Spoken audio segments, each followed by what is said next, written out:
అదే RTV app వార్తల్ని క్షణాల్లో చదివే అవకాశం ఉంటుంది. ఒక న్యూస్ పేపర్, ఒక టెలివిజన్ ఛానల్ మీ చేతుల్లో ఎప్పుడూ ఉంటాయి. మనతో పాటు మాజీ ఎంపీ అలాగే బీజేపీ రాష్ట్ర ఉపాధ్యక్షులు డాక్టర్ బూర నరసయ్య గౌడ్ గారు ఉన్నారు. ఒక్కసారి ఆయనతో మాట్లాడించేటువంటి ప్రయత్నం చేద్దాం. సార్, తెలంగాణ రాష్ట్రానికి సంబంధించి విలీనమా విమోచనం అనేది కూడా పెద్ద ఎత్తున చర్చ జరుగుతుంది. కాంగ్రెస్ ప్రభుత్వం ఒక పేరుతో చేస్తే గతంలో కేసీఆర్ ప్రభుత్వం ఇంకో పేరుతో చేసేది. మీరేమో కేంద్ర ప్రభుత్వ ఆధ్వర్యంలో విమోచన వేడుకలు చెప్తారు. అసలు ఏం జరుగుతుంది అనేది ప్రజలు కన్ఫ్యూజన్గా ఉన్నారు. ఏం చెప్తారు? నిజంగా చెప్పాలంటే చాలా దురదృష్టకరం. ఎందుకంటే వీళ్ళందరూ రెండు పార్టీలు రాజకీయ ఓటు బ్యాంకు పాలిటిక్స్ కొరకు ఒక మతపరమైనటువంటి విభేదం తెచ్చి ఆత్మవంచన చేసుకొని తెలంగాణకు తల్లికి ద్రోహం చేస్తున్నటువంటి పార్టీలు BRS party, Congress party. For example, నేను మొన్ననే సేకరించాను ఈ యొక్క కేసీఆర్ గారు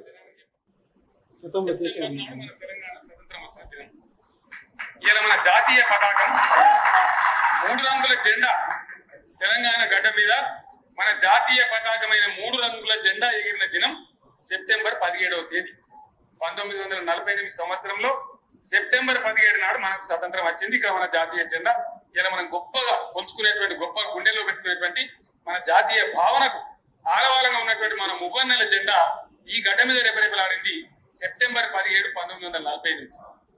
ఇది మీరు మంచిగినాలే జనానికి చెప్పాలి. మన మంచిగినాలే స్వాతంత్రం అంటున్నాడు, జెండా ఎగరేయాలంటున్నాడు. కానీ వచ్చిన తర్వాత కూడా మీ ఒత్తిడి వచ్చినంత వరకు కూడా ఎక్కడ కూడా జరపనట్టున్నారు కదా సార్. అదే ఈ రేవంత్ రెడ్డి ఇంకో ముఖ్యమంత్రి కమ్యూనిస్టు పార్టీలకు సంబంధించిన నారాయణ గాని, రాఘవులు గాని, లేకపోతే మైనార్టీ పార్టీలు గాని, ఈరోజు కాంగ్రెస్ గాని, బీజేపీ గాని, విప్లవ సంస్థలు గాని, ఆర్ఎస్ఎస్ నుంచి పీపుల్స్ వారి వరకు సెప్టెంబర్ 17 అధికారికంగా చేయాలని డిమాండ్ చేస్తుంది. ఇది ఏ ఒక్క మతానికి సంబంధించి ఆయన అధికారికంగా చేస్తున్నాడు కానీ పేరు మార్చినట్టున్నాడు సార్. అదే కదా. ఇప్పుడు ఎట్లంటే తల్లి పేరు చెప్పడానికి సిగ్గుపడేటోళ్ళు, తల్లిని చూపెట్టడానికి సిగ్గుపడేటోళ్ళు బీఆర్ఎస్, కాంగ్రెస్, ఫక్తు ఓటు బ్యాంకు పాలిటిక్స్. నిన్న మరి బీఆర్ఎస్ నాయకులు ఒక ప్రశ్న లేవనెత్తారు. బీజేపీ కేవలం తెలంగాణలో ఎందుకు చేస్తుంది?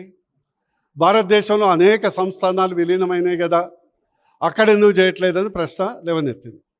దానికి నేను సమాధానం చెప్పదలుచుకుందాం. మీ ద్వారా తెలంగాణ ప్రజలకు, భారతదేశ ప్రజలకు కూడా తెలవాలి.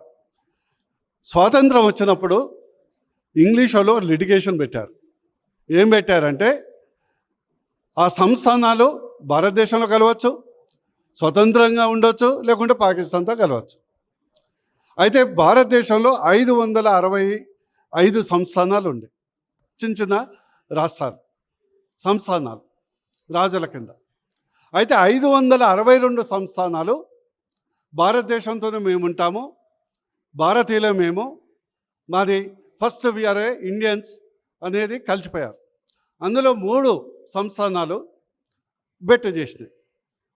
అందులో జునేగఢ్ గుజరాత్లో అతి చిన్నది, మా హైదరాబాదులో పావంత కూడా ఉండదు. అక్కడ ఉన్నటువంటి నవాబు పాకిస్తాన్తో కలుస్తామని డిక్లేర్ చేసి పారిపోయింది. ప్రజలే ఉన్నారు. సో అప్పుడు భారతదేశము మిగతా సంస్థలన్నీ కలిసి ఒక ఓటింగ్ పెట్టారు. మీరు భారతదేశంతో ఉండదలుచుకున్నారా లేదా?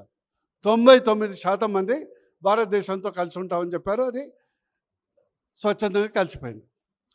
జమ్మూ కాశ్మీర్లో అప్పుడు పాలిస్తున్నటువంటి రాజు హరిసింగ్ భారతదేశంతోనే కలిసి ఉంటామని ఆయన స్వచ్ఛందంగా ఒప్పుకోవటం జరిగింది. ఆయన కూడా కలిసిపోయారు.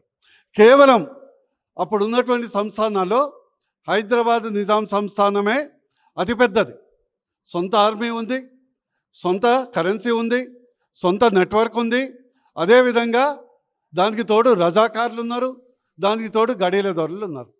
వీళ్ళందరూ కలిసేసి ఆజాద్ హైదరాబాద్ అంటే మీ స్వతంత్ర దేశంగా ఉంటాం లేదా పాకిస్తాన్తో కలుస్తామని పెట్టి అరాచకాలు, వేలాది మందిని ఊచకోశారు, మహిళల్ని అర్ధనగ్నంగా బతకమాడిచ్చారు, రేప్ చేశారు. అలాంటి సందర్భంలో సర్దార్ వల్లభాయ్ పటేల్ గారు ఆపరేషన్ పోలో ద్వారా ఇండియన్ ఆర్మీ కేవలం 5 రోజుల్నే తుక్కు రజాకారుల నిజాం చేస్తే వెంటనే నిజాం దిగొచ్చి రిజ్వీ కాసిము నేత దిగొచ్చి కాళ్ళబేరానికి వచ్చి లొంగిపోయింది. అందుకొరకే అది విమోచనము. మిగతా రాష్ట్రాలు సంస్థానాలన్నీ ఆటోమేటిక్గా విలీనమైనవి. ఇక్కడ కేవలం భారత సైన్యం ఏకైక ప్రాంతాన్ని సైన్య చర్య ద్వారా విముక్తి చేసింది తెలంగాణ ప్రాంతాన్ని, హైదరాబాద్ సంస్థానాన్ని కాబట్టి చేస్తారు. సెకండ్, హైదరాబాద్ సంస్థానం కేవలం తెలంగాణలోనా? కర్ణాటకలో ఉంది, మహారాష్ట్రలో కొంత ఉంది. మరి అది కర్ణాటకలో కాంగ్రెస్ ప్రభుత్వం చేస్తుంది కదా, అధికారికంగా తెలంగాణ విమోచన దినోత్సవం చేస్తుంది, మరాఠవాడలో చేస్తుంది. మరి మన దరిద్రులకు ఏం ప్రాబ్లం? మన రాజకీయ పార్టీలకు ఏం ప్రాబ్లం? ఇది మతపరమైన సమస్య కాదు కదా, ఆత్మగౌరవానికి సంబంధించిన సమస్య, అమరవీరులకు సంబంధించినటువంటి సమస్య. వాళ్ళ కనీసం విమోచన దినాన్ని జరిపించి నివాళులు అర్పించే బాధ్యత పాలకులకు లేదా? అందుకొరకే కేంద్ర ప్రభుత్వం అధికారికంగా జరిపించింది. యావత్ తెలంగాణ ప్రజలు గుర్తించాలి.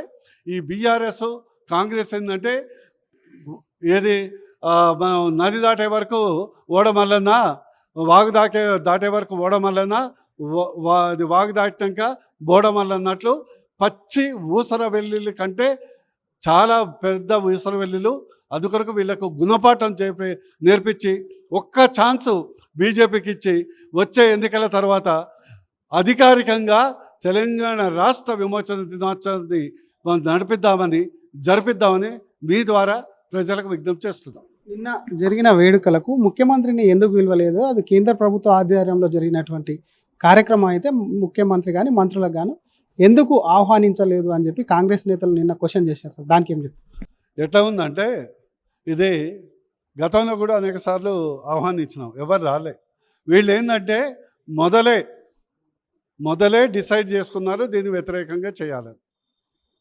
మొదలే డిసైడ్ చేసుకున్నారు. మీకు గతంలో గుర్తుందా? మాకు ఇన్విటేషన్ అందలేదు, అందులో ఫస్ట్ పేరు లేదు, లేకుంటే మమ్మల్ని ఇన్విటేషన్లో బంగారు పళ్ళెంలో పెట్టలేదు. ఇది అంతా కొంగ జపం. రేవంత్ రెడ్డి గారు వీడియో చూపెడుతున్నా కదా, ఆయన టీడీపీలో ఉన్నప్పుడు ఆర్ఎస్ఎస్ నుంచి ఆర్ఎస్యు వరకు తెలంగాణ విమోచన దినోత్సవం జరపాలని చేసిన కమెంటు, నీ చేతుల పవర్ ఉంది, ఏం కర్మ వచ్చింది? ధైర్యం లేదా? దమ్ము లేదా? రేవంత్ రెడ్డి లాంటి వాడికి చీము రక్తం లేదా? తెలంగాణ పౌరుషం లేదా? నిజంగా చెప్పాలంటే నాకు బాధేస్తుంది. రేవంత్ రెడ్డి తెలివైన నాయకుడు. ఆ రేవంత్ రెడ్డి చేసినటువంటి అపవాదం వల్లనే ఆ రాహుల్ గాంధీ పిచ్చోడికి కొద్దిగా సీట్లు ఎక్కువ వచ్చినాయి, లేకుంటే ఇన్ని సీట్లు రాకపోవు. బీజేపీకి 400 వస్తే రిజర్వేషన్లు తీసేస్తారని ఈ రేవంత్ రెడ్డి ప్రచారం చేయబట్టే దేశంలో కొంత మాకు తగ్గినాయి. చూపెట్టాలిగా తెలంగాణ పౌరుషం, తెలంగాణ తల్లికి నివాళులు అర్పించాలి కదా. ఎక్కడైనా తెలంగాణ తల్లికి నివాళులు అర్పించారా? ఏదో ప్రజాపరిపాలన అన్నట్టు. ప్రజాపరిపాలన ఏంది? ఆఫ్టర్ ఆల్ రిటైర్ అయిన దగ్గర 15% తీసుకుంటున్నటువంటి ఘనత మీ ప్రభుత్వాన్ని. ఇక మీ గురించి ఏం చెప్పాలి? Thank you sir.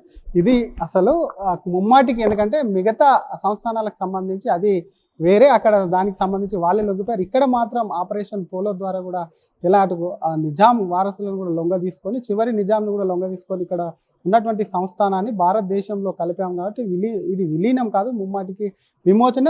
ప్రతిపక్షంలో ఉన్నప్పుడు అటు కేసీఆర్ కానీ రేవంత్ రెడ్డి మాట్లాడినటువంటి మాటలను తల్లి పేరు చెప్పుకునికే కూడా భయపడి కూడా తల్లికి ద్రోహం చేస్తున్నట్టు వీళ్ళ యొక్క తీరు ఉంది. కాబట్టి రేవంత్ రెడ్డికి రోషం లేదా, పౌరుషం లేదా తెలంగాణ ఉంటే మాత్రం విమోచన వేడుకలు కూడా ప్రభుత్వం తరపున నిర్వహించాలి. ఎందుకంటే అధికారము ఆయన చేతుల్లో ఉందని చెప్పి కూడా అటు బీజేపీ మాజీ ఎంపీ అలాగే బీజేపీ రాష్ట్ర వైస్ ప్రెసిడెంట్ ఎంపీ డాక్టర్ బూర నరసింహ గారు అంటున్నారు. తెలుగులో ఫాస్టెస్ట్ న్యూస్ ఇప్పుడు కొత్త అవతారంలో 5 సెకండ్లోనే పూర్తి వార్తా సమాచారం మీ చేతిలో. సోషల్ మీడియా ట్రెండ్స్ మీ కళ్ళ ముందుకే live TV and voice search ఆప్షన్స్తో ఇప్పుడే డౌన్లోడ్ చేయండి. యాప్ లింక్ డిస్క్రిప్షన్లో ఉంది.